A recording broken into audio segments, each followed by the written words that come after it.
So this is my service blueprint. So first, the customer will visit the website.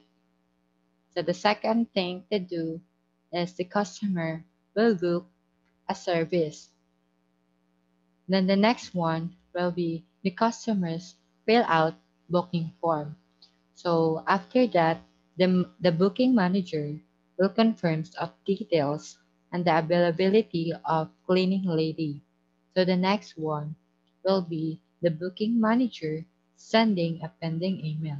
So after sending pending email, the booking manager will receive a pending email. So after that, the booking manager will assign the booking request to the cleaning lady, and the cleaning lady will confirm request. So after that, the cleaning lady perform the service. Before the performing the service, the client will give instructions to the cleaning lady.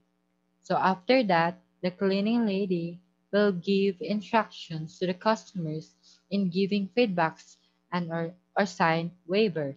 So after that, the client will evaluate or sign a waiver.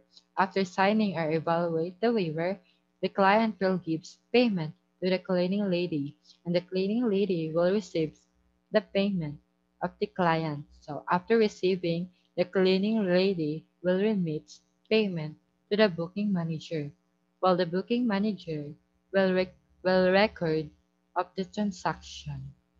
So that's all.